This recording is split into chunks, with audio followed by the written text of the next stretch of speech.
Okay, today I'm starting a new one, my corn chowder, to celebrate the fall season. And my corn chowder calls for some bacon. So I thought this is the perfect opportunity to show you guys how I do bacon.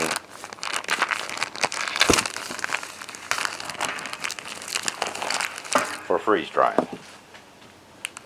So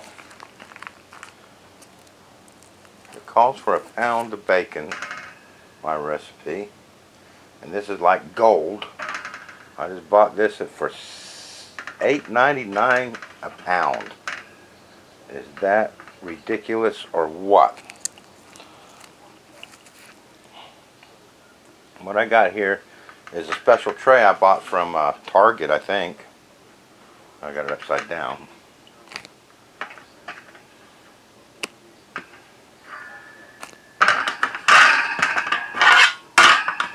There you go.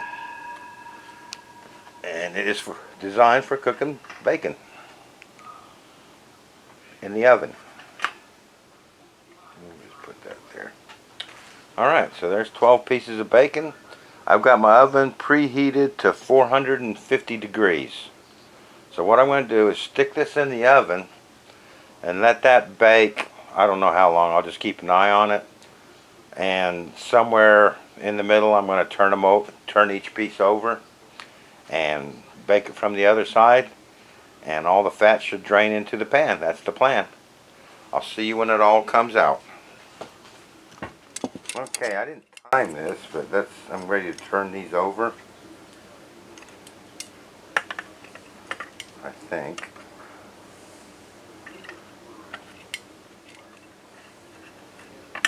I'm going to try and get the rest of this bacon on there.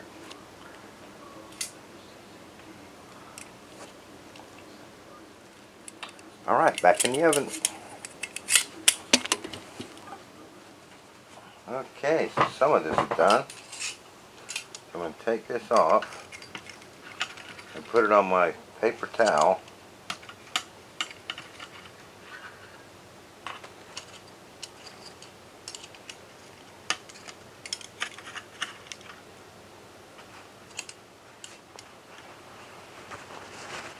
And do this in layers on my plate here. And I'll show you what we'll do.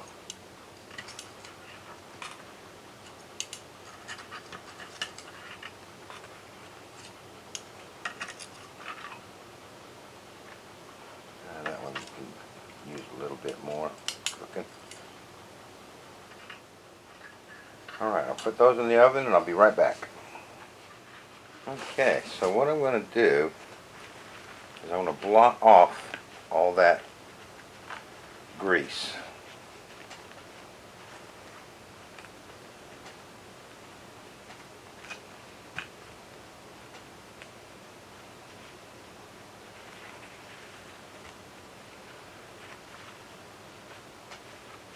And I'm not worried about breaking up my bacon because we are going to crumble it up anyway in my recipe.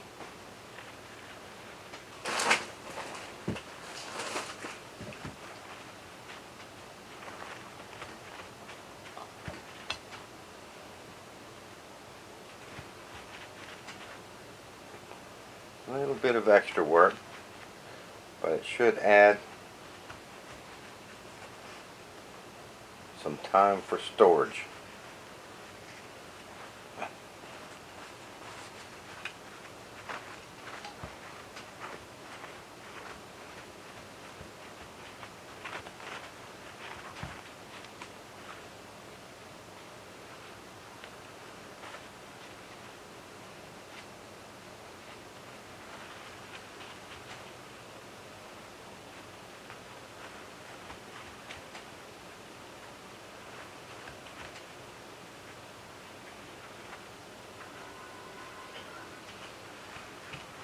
Now what you could do with this, and I have done in the past,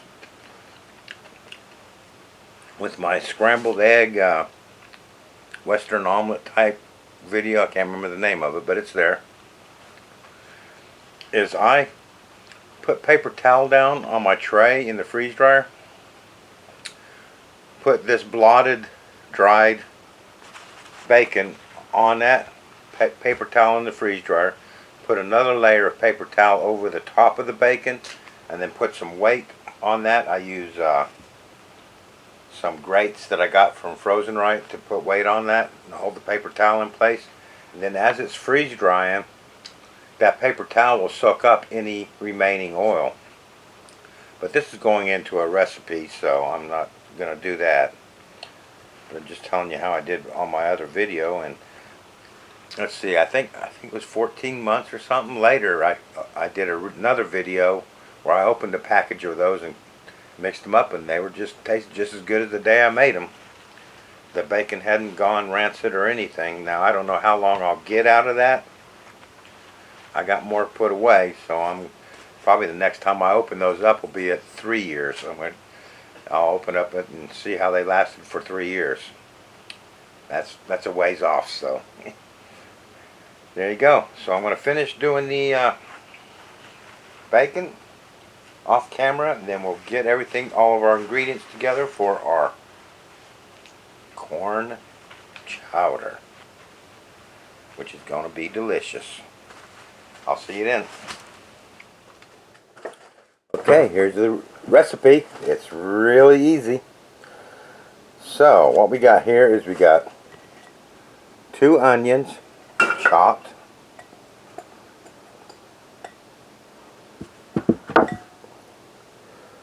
a pound of bacon crumbled up a bit, 2 cans of cream corn,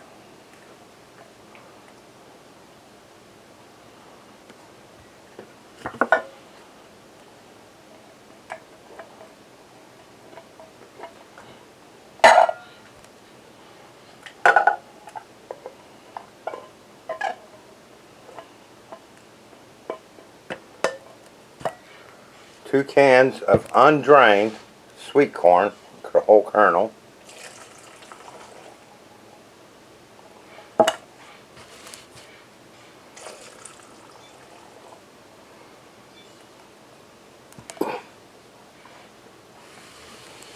two cans of evaporated milk, and this is the 12 fluid ounces.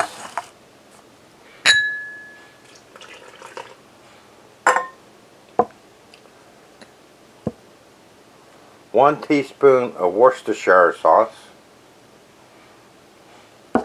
and 1 teaspoon of salt. Got a mix.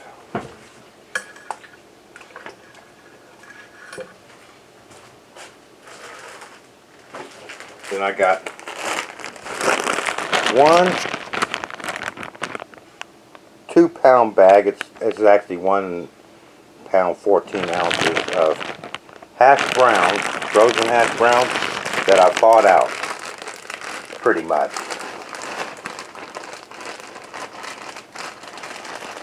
These are unseasoned hash browns.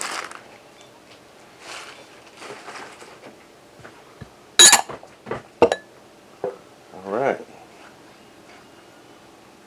Let's get that all in there and mixing up.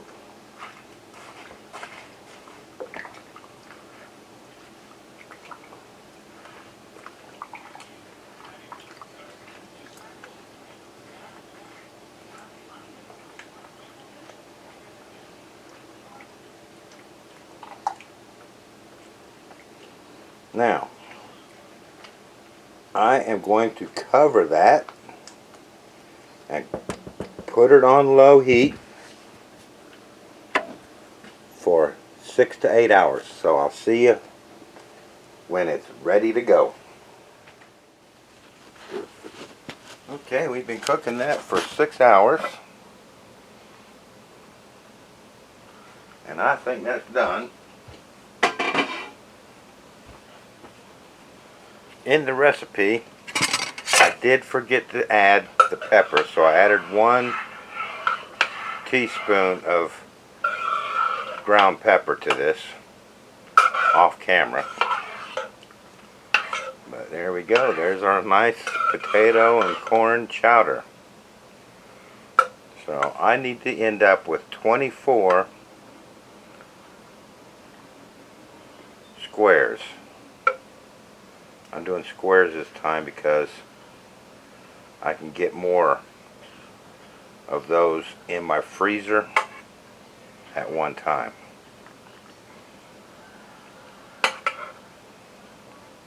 Maybe I did not use a slotted spoon or end up with all liquid in the bottom of my crock pot. It smells really, really good and tastes good. I mean, I gave it a taste test. Hot.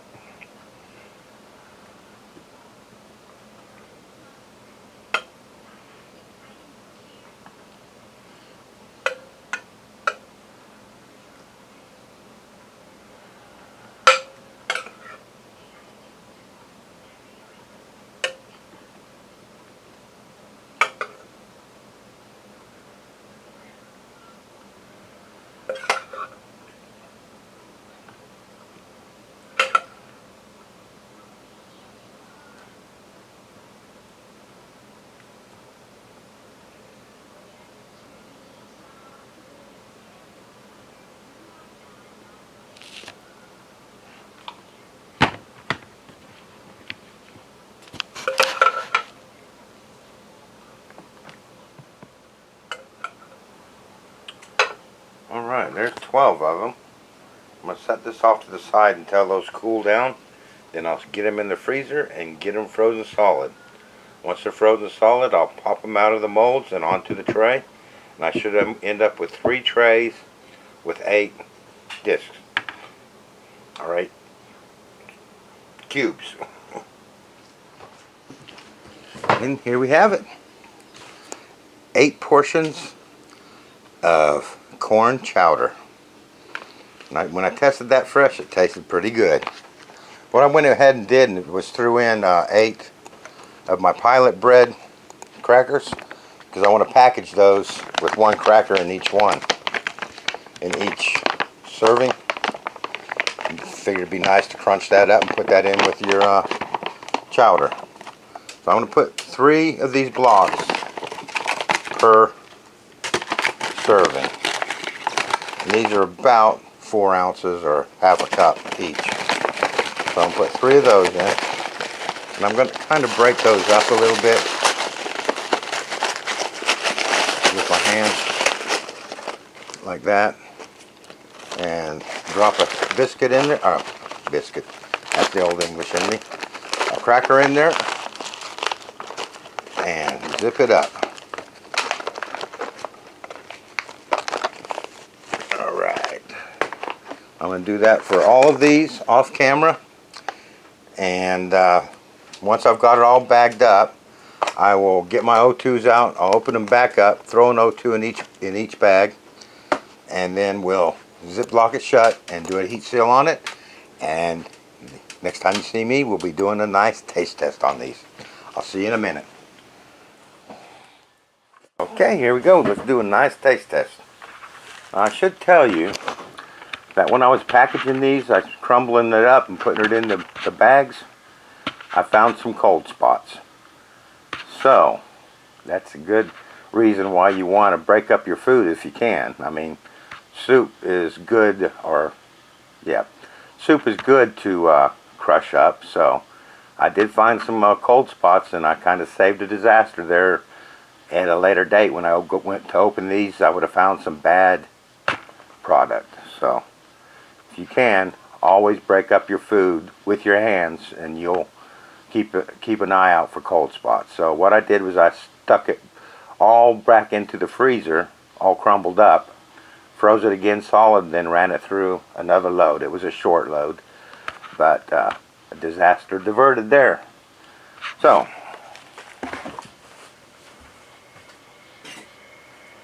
what we need to do now is do a nice taste test.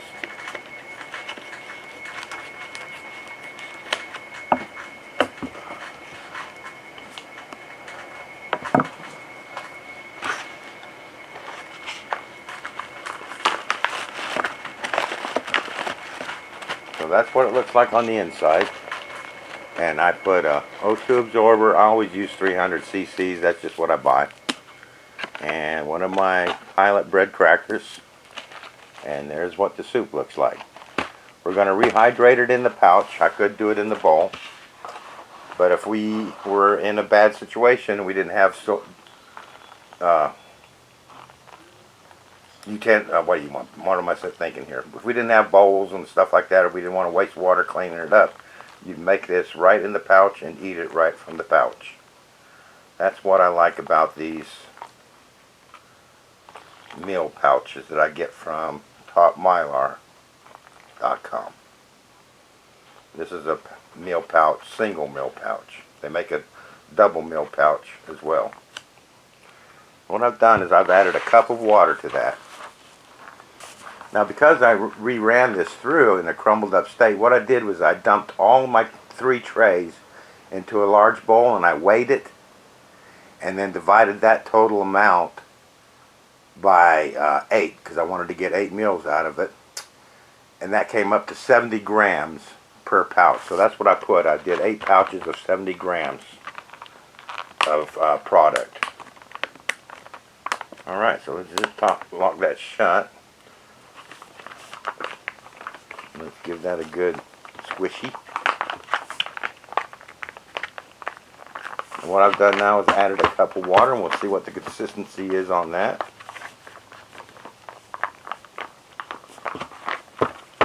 So I'm going to leave that sit for a minute, and I'll be right back. Okay, so I've let that sit for 2 minutes. Let's give it another good mix and open her up.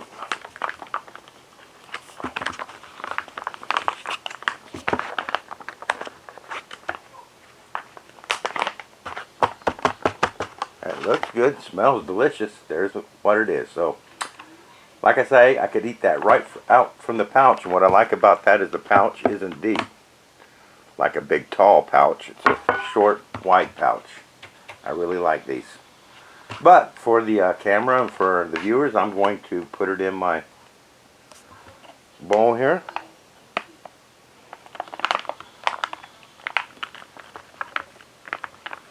Squeeze out as much as I can. Clean up my mess that I just made.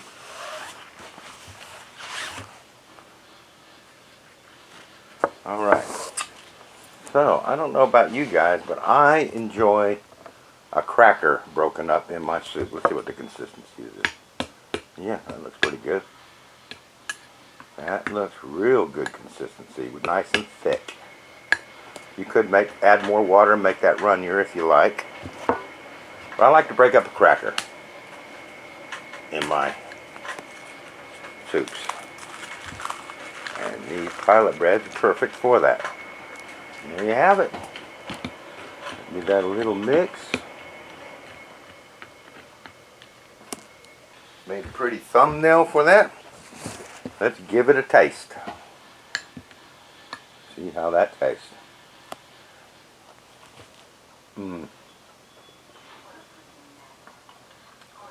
That is really good.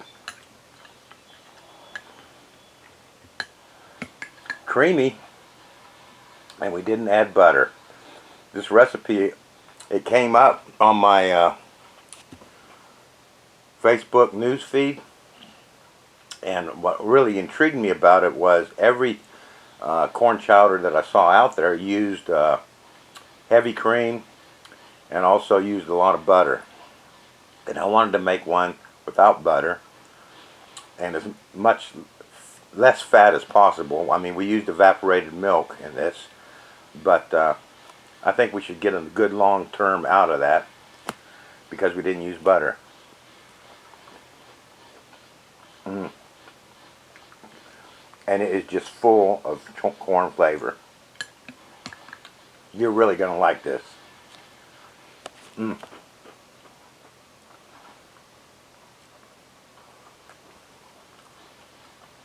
Perfect. Everything rehydrated perfectly. There you go. I'm going to really enjoy this off camera, and I look forward to seeing you next time. I thank you for watching, and we'll see you next time.